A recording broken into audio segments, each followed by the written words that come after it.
Hi, welcome to another episode of the Whole Note Podcast. My name is Shenyang Kim, and today we will be joined by violinist Karisa Chiu. Karisa is a decorated violinist, having won prizes at the Leopold Mozart International Violin Competition, the Menuhin Competition, and first prize at the Isang Yoon International Violin Competition. Karisa shared with us what it was like to grow up in a tremendously musical family. She also shared with us how she came to be co-director of the concert series Plymouth Chamber Players in Grand Rapids, Michigan. Finally, she also shared with us what it's like studying with the great violinist Jamie Laredo at the Cleveland Institute of Music. Thanks so much for joining us today. If you haven't already, please like this video and subscribe to the channel. We hope you enjoy. Thanks. So thank you so much for joining us today. Thanks so much for having me. I'm really excited. Yeah. So, Chris, I'm really excited to kind of dig into your work as a violinist. But before we do, I kind of want to talk about your earlier years as a violinist. I understand you come from a very musical family.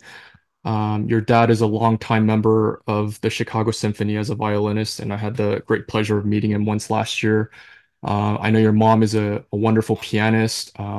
Your brothers played cello. I know Christian very well. He's a good friend of mine from Indiana. Can you talk a little bit about your musical upbringing under the guidances of your parents and how that foundational work early on um, helped helped mold you into the violinist you are today? Yeah, I mean, it's funny because whenever I talk to other musicians, I feel like they kind of fall into two pools, and it's either they're the only musician in their family or everyone in their family's a musician. So I guess I kind Mhm, of fall into the latter.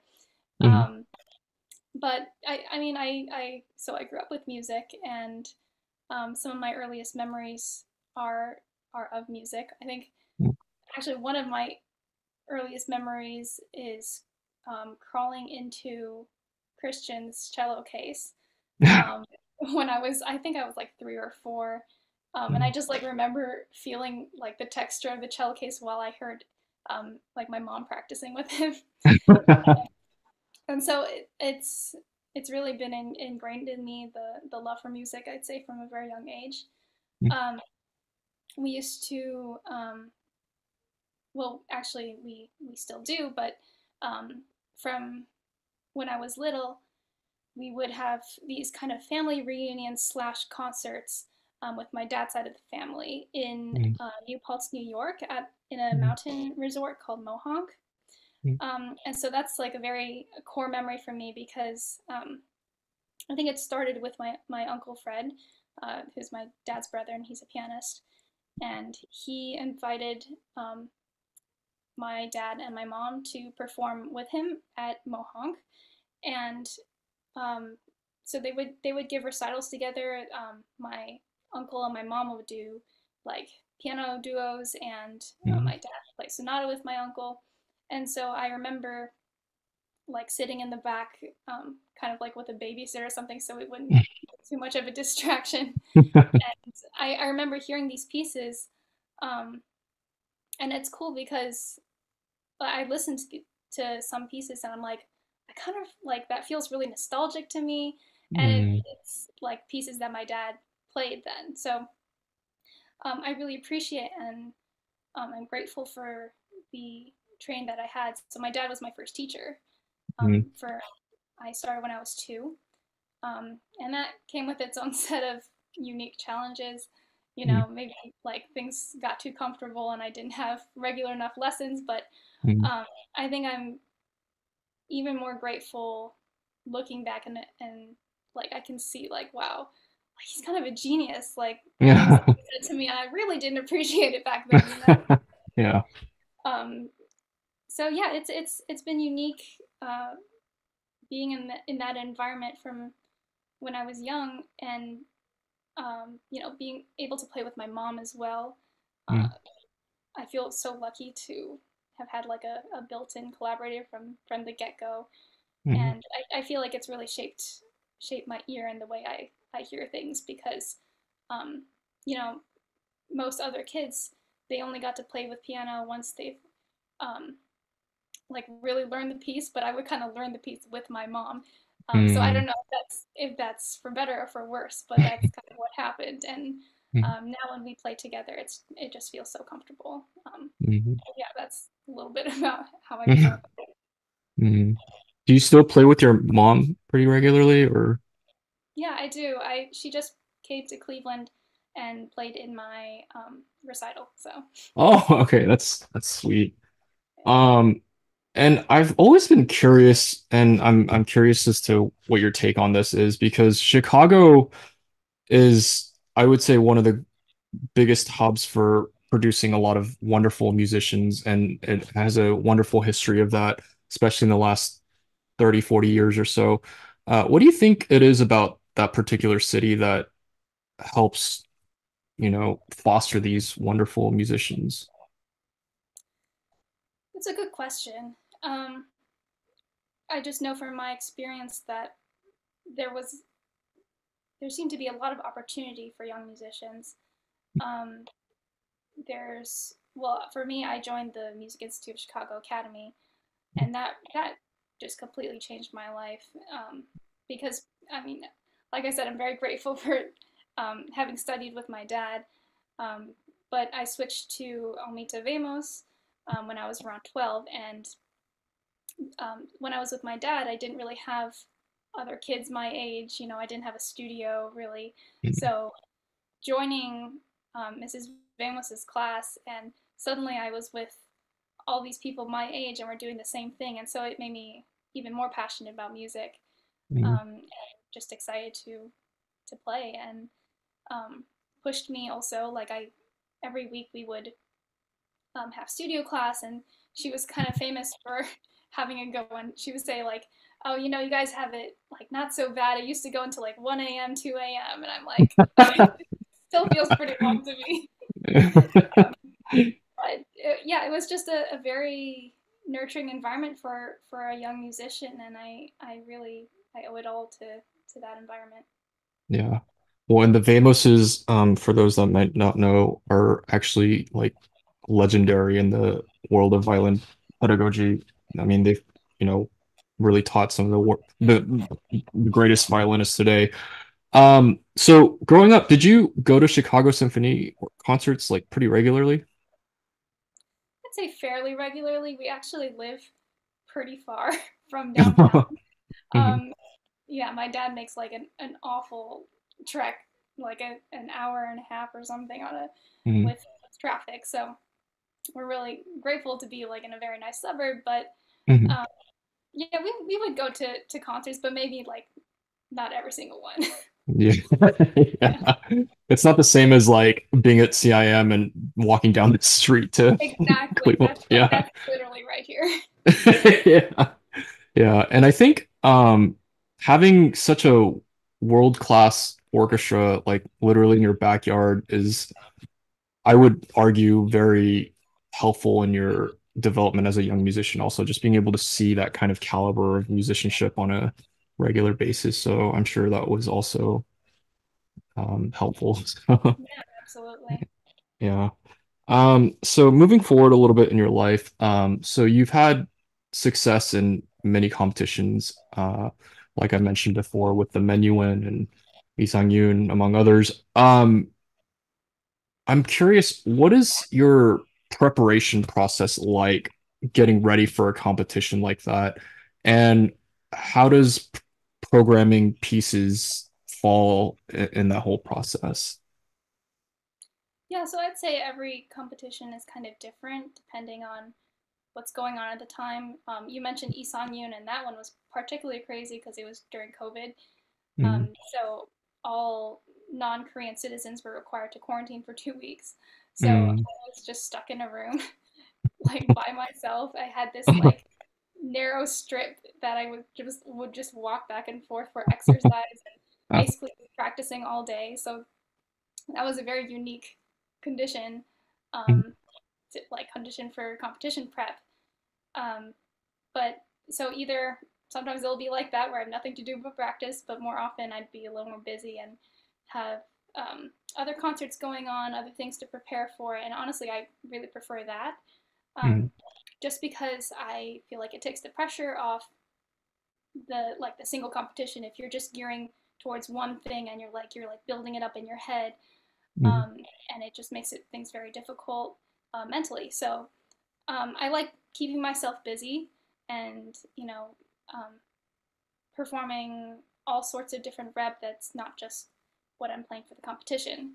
But Mhm. in terms of repertoire for the competition, you know, many times, most often, the competitions will have required repertoire, and then sometimes they'll have free repertoire like free choice, and I just like to round out the program nicely, see what they require and what I might bring to the table that shows my personality, just music that I love. I think that Mhm. is really what makes things the most honest, the most genuine, and helps me give the best performance that I can give. And I have like a wish list that I refer to of pieces that I want to play if I'm in a rut. So Mm, I'm curious what's on that wish list. Is it a combination of sonatas and different short pieces or yeah, it's kind of a hodgepodge of things. I have like Bartok solo sonata on there. Mm. I have this one encore piece that I heard someone play that was really cool called Funk the String. It's like this Okay. rock piece. So yeah, just a bunch of different things, and Mm. just helps me when I'm trying to. And I do some research and listen to what other people are playing that sound interesting and Mhm. speak to me. So Yeah. And I mean, because obviously these competitions are such high pressure settings, there's a psychological side to these events. Um, how do you prepare yourself mentally, like in terms of do you just try to get in performance mode by like playing for a lot of people before competitions? Like, what is it? What's your regimen like in order to get ready? yeah, definitely playing for people um, helps. I've I actually took a performance psychology class this past semester, and that's been really interesting. And I've been kind of getting into like sports psychology because it's really a sport what we do. It's like Yeah. it's an artistic sport, um, but really like the mentality is very similar of performance mode. Um, and so I've learned a lot from that. And I try to I think when things get nerve wracking for me in competition is when it feels like a competition. When I get in my head about what other people are thinking of me or how Mhm. other people might perceive me or my playing, um, and then it really becomes not about the music and it's not Mhm. about giving to other people.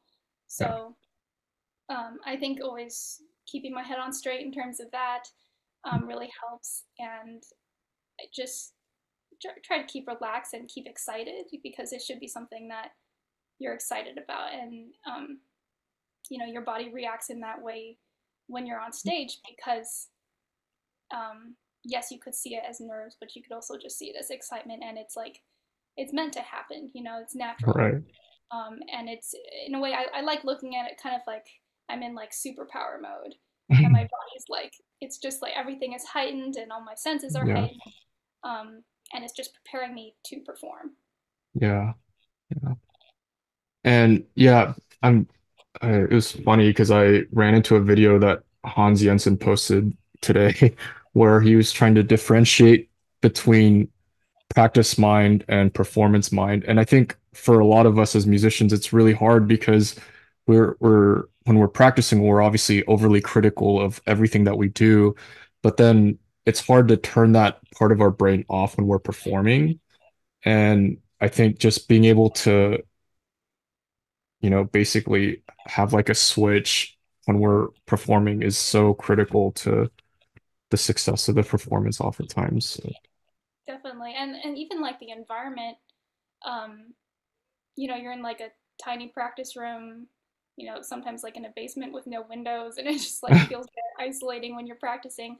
And then all right. of a sudden you're on stage and it's huge and it's all Yeah. ringing, and the acoustics are different. So I find it very helpful to also like when I'm playing or running through it for people before a competition or concert to perform in as big a space as I can, Mm-hmm. and even to practice in a big space. Like I know, like maybe it's taboo, or like some people like to play in a super dry room or something like that. Sure, And I sure. think that can be really good for like hearing certain things.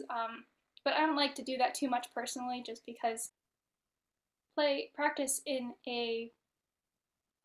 as big a room as I can, just so that the transition from practice to on stage is not so jarring. Yeah. Okay, cool.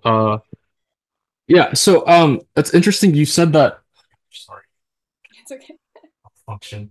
Um that's interesting. So you said for the Yisang Yun competition you were like you had to get there 2 weeks before and just quarantine.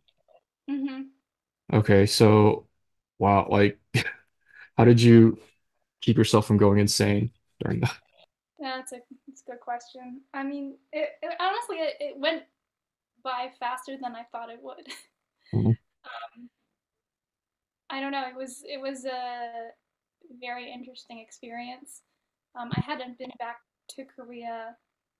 I went once when I was 13 years old, so this is like my first time as an adult going by myself. Mhm. So that was a really fun, but it was definitely an interesting thing to go during COVID. Um, but it really, like, I look back and I'm like, did that really happen? It just seemed, against all odds. So I feel so grateful for Isangyeon. Yeah. Okay, that's awesome. Moving forward a little bit to a different facet of your life. So I understand that you are a co-director of the concert series Plymouth Chamber Players up in Grand Rapids, Michigan. Can you talk to us a little bit about how this series came to be and what a typical season looks like? Yeah.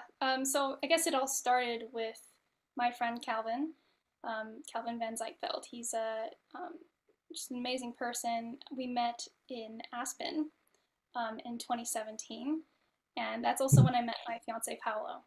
Mm, And they've known each other for a really long time. They go way back because they're both from Grand Rapids. mm, And so Calvin would perform at his church, the Plymouth Heights Christian Reformed Church, um, in Grand Rapids for many years. I think like way before I knew him even. And then I think a year before I met them, um, Calvin started inviting Paolo, and he's like, "Hey, like let's play some duos here." mm, Um, and so they started doing that for a few years.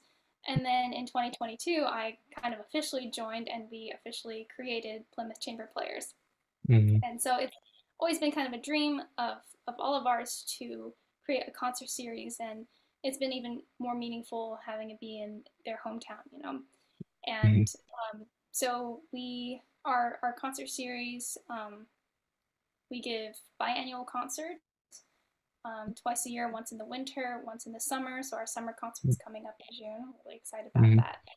Um, and our mission is basically to give world-class concerts and help further the music education in Grand Rapids. And Paolo and Calvin can um, tell you firsthand how meaningful the opportunity that they had um, in Grand Rapids and how that affected their musicianship. And we talked a little bit about how much opportunity there is in Chicago and how much that influenced me.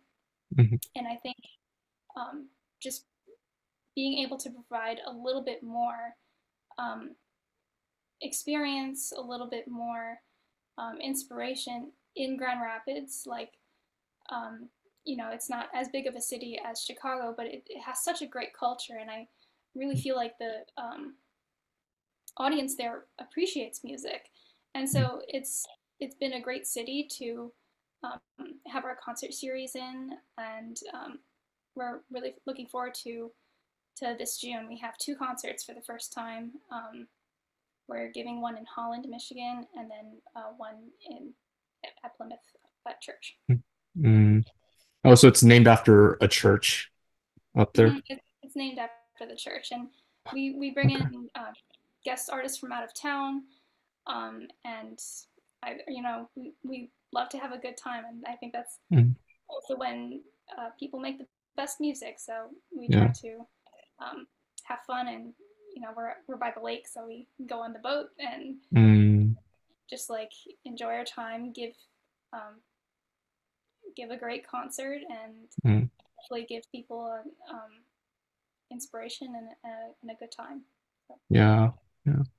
That's really wonderful. Do you guys, I'm guessing you guys bring in guest artists from out of town for these concerts.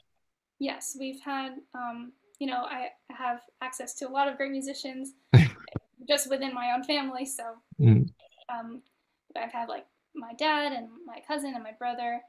But then we also have brought in um, other friends like Joshua Brown.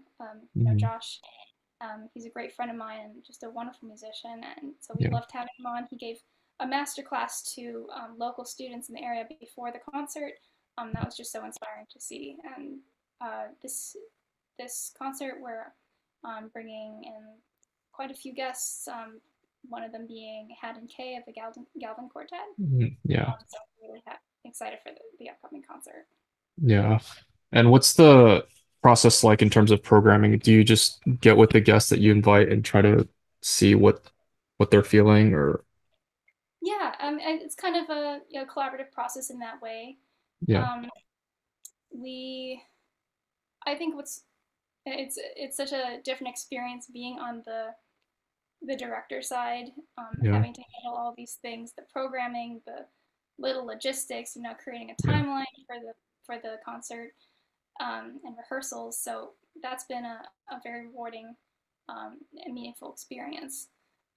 But it's also a lot of fun because we have full reign. We just decide between the three of us, like, Yeah. what have you been wanting to play, and we've been really lucky because um, we have been able to put super cool combinations together.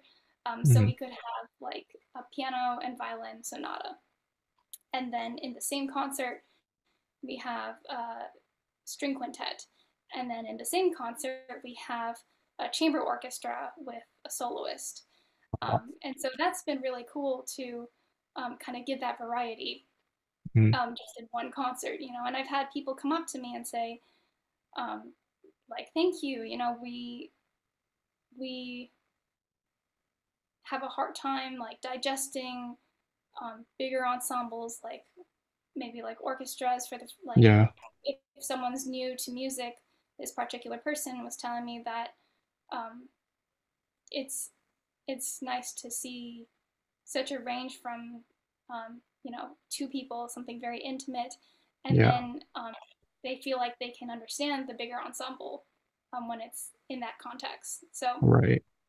it's been really cool. Yeah. Well, and I think because I mean Grand Rapids does have a wonderful orchestra in that city. And I mean, I think it's important for, communities to have great orchestras, but kind of like what you were mentioning before, I think there's something a little bit daunting about going to an orchestra concert if you're if you're new to classical music. So having a chamber music series is almost just as vital and important really to a community, I think, to shed light to classical music as a great orchestra. So that's Yeah, wonderful. Yeah. definitely. Like everyone's different too. Like some people may find orchestral music much more approachable, and then other Mm, people are like, I don't know how to understand it. So I think it's nice to be able to cater to all sorts of different audiences. And what's cool about chamber is that it's so intimate. It's like yeah. it was started in something like a living room. So Yeah. we love kind of bringing that aspect and then also mixing things up with all different ensembles. And also it's been fun to mix the guest artists too. So we have out of Mm, town guest artists, but then we also bring in local musicians. mm, So it's fun. We create new friendships and new mm, dynamics, and yeah, it's been very rewarding. mm. How, as co-director, I'm sure you obviously oversee so many different aspects of it. Is it tricky raising money for concerts, or has that been pretty not organic for the most part? Yeah, it's been a learning experience. Um, that's something that everyone struggles with. But I mentioned before, like the Grand Rapids audience is so supportive, and we've been lucky to get a lot of generous donations, and we try to keep our concerts free to the public. Mm, That's very important to us, just so that it's very accessible to everyone. Um, so we like to continue that for the future, and um, you know we're kind of grassroots. We are the musicians and we are the yeah, directors, so yeah. it's a learning process, but um, we're doing okay. That's good. That's wonderful. Um, so moving on, so you're currently at the Cleveland Institute of Music where you're wrapping up your master's degree and you study with both Jamie Laredo and Malcolm Lowe, is that correct? Yes. Yeah, both wonderful violinists, but I want to talk a little bit about your work with Mr. Laredo, who is really one of the great violinists of the 20th century. Um, can you talk to us a little bit about how your work with them has shaped and molded your work as a violinist and musician today? Well, do you know Mr. Laredo person? I've talked to him in passing. I don't know him personally.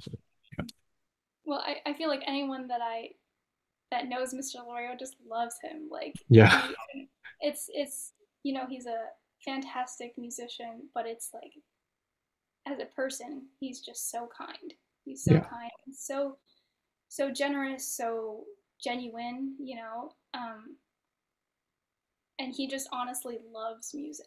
He loves it with like every fiber of his being, and seeing that and being around that has been such an inspiration, and just remind me why I do what I do, and mm, um, he's really helped open up my playing. He's um, an amazing soloist, an amazing chamber player, and he has such a special sound, and yeah, he doesn't like to demonstrate in lessons. I It may be because he wants us to find our own sound, but I really feel like since I've been here, I've really opened up, um, and my sound has just improved. mm. And I had the opportunity to play with him. We did the Schumann Piano Quintet, and Oh, okay. just hearing him play, like he's first of all, he's still got it, Yeah, at 83, like it's so impressive. His work ethic, he I actually organized his schedule for this past year, and he'll be like, oh, like I can't do the morning, I have to practice. I got to do my scales, and he does like yeah, an hour of scales every day, and it just reminds me of like was it Pablo Casals that was like said something about I still have so much to learn or something like mm, that. Like mm, he really believes um in music, yeah, and and just seeing that love, and it's you know that I don't think that's ever wavered, and he's worked with like some of the most legendary composers, musicians, like artists, and he's played with like all these different people, and he'll just bring it up in my lesson casually, and I'm like, oh, like you worked with that person, like, right. and I'm like, it's just kind of mind-boggling how humble he is, Mm, and I think it just boils down to that love for music. So yeah, yeah, I love Mr. Lloyd, if you can't tell. yeah, yeah. Yeah, and I mean that quote, I think someone had asked him because he was like in his 90s and someone asked him why he still practiced 3 hours a day and I think he meant he kind of snarkily responded like, "Oh, I think I'm improving" or something like that. So I think that's the yeah. Yeah. Yeah, which I mean and the fact that Mr. Laredo still puts in that kind of time, it just I think it really is a testament to this idea as musicians, we're never a finished product. We're always able to grow, always able to learn. And I think what's so wonderful about Mr. Laredo is he's so multifaceted. Like he was a violinist, he was a violist, conductor. Like he's literally done almost everything you can in the field of music. So I'm sure his insights are just, priceless. So, Yeah, it's been amazing. But my last lesson with him mm, was really meaningful because, well, I don't remember exactly why. I think something happened with the schedule, but we were having a lesson at his house, and I say we mm, because um, Paolo and I are playing Mozart's Sinfonia Concertante right now, mm. and that's a piece that he loves. He's played the violin part, the viola part, and conducted it like a bajillion times, and he Yeah, still loves it. He's still not yeah. sick of it, and um, so he knows that piece inside and out, and that was super Mm, cool. To mm, like he knew the violin part. He could give like bowings for and fingerings for the viola part. And he like knew the orchestral part really well as he's conducted it, and so that I think really showed like how multifaceted he is. yeah, yeah. And I mean, uh, earlier you mentioned how he helped you open up your sound as a violinist. What specifically did he talk about with you to inspire you to open up more? Well, in my lessons, I always joke that I come out exhausted because he just makes me play a lot.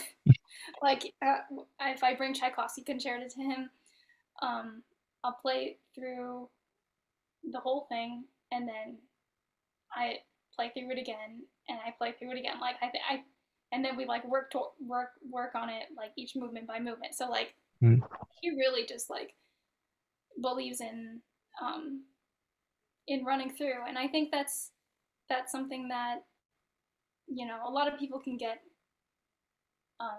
kind of overthink things and mm, work in like really small details. And I think seeing um, like he really sees the big picture. And I think just running through something, um, you learn all these things about um, how the piece is right now in your fingers. And I record my lessons so I can go back and look. And I think just it gets you in like the performance mode as well. You're not so mm. much in practice mode like we were talking about. So that has really helped open up my playing. And he's also just famous for more vibrato. Like Mm. Yeah. yeah, it's he's great. Yeah.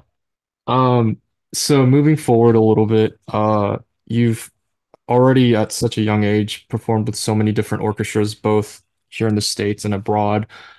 Can you talk a little bit about the challenges of working with each orchestra and how you go about conveying your convictions as a musician when you've got 60 to 80 people behind you playing and working with you? Mhm. Well, something I've noticed since being here, and the orchestra is right here, and Mm, I feel like the Cleveland Orchestra is like known for being like so tight and like so aware mm, of each other, and so it really feels more like chamber music than anything. mm, And so I feel like that's what a really great orchestra is like. They have this sense of awareness, this flexibility, and they listen. It's like playing in a really big chamber group. And yeah. so when I'm soloing with an orchestra, I like to listen to, every orchestra is so different. I think that's something I appreciate with my dad being in Chicago and having studied with Malcolm Lowe, who was Boston concertmaster. And so when I solo with an orchestra, I like to notice what's unique about it, um, what kind of sound they have, and how I can bring something to the table that maybe can match or contrast or um, interact with their sound.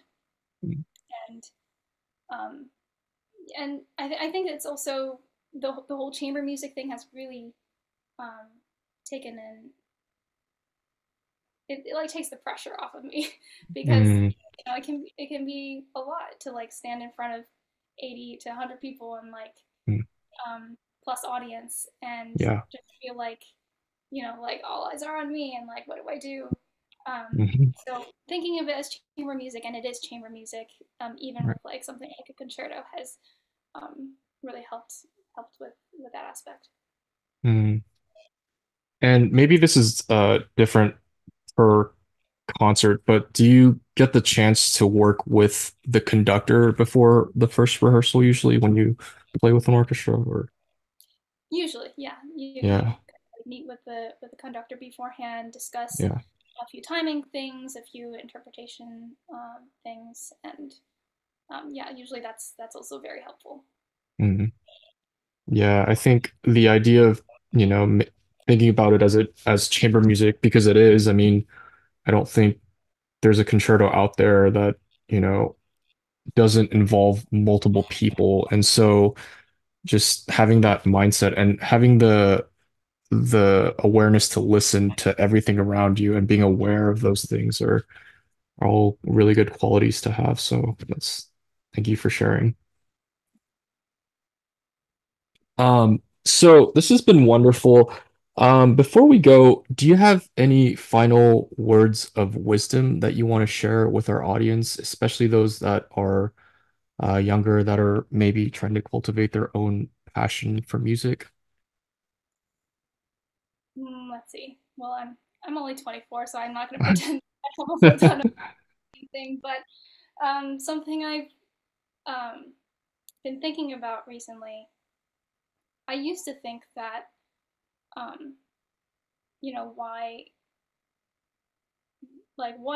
why am I doing what I'm doing? Like when there are doctors out there that are saving lives, that there are people out there that are really making a difference.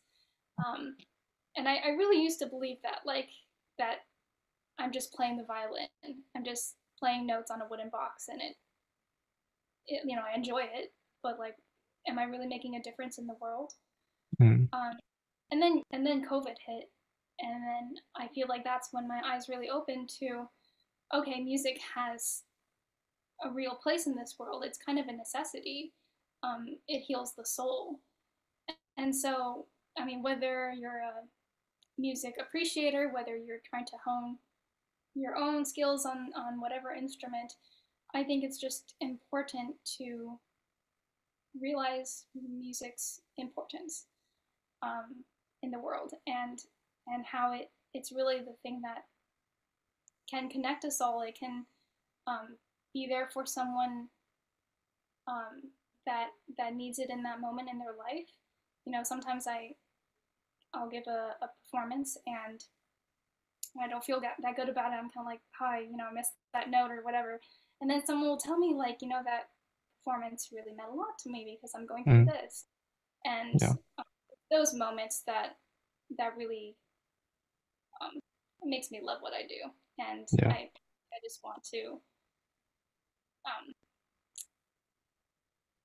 just stress that music is so important in everyone's lives um, and we need to help support musicians um, and keep music alive because it's something that feeds our souls. mm, yeah. That was beautiful. Thank you so much. Yeah, Chris, this has been really fun and very informative. So thank you so much for your time and you have such a wonderful future ahead. So I'm very much looking forward to seeing how you grow in the coming years. So thank you so much for coming on today. Thank you so much for having me.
you.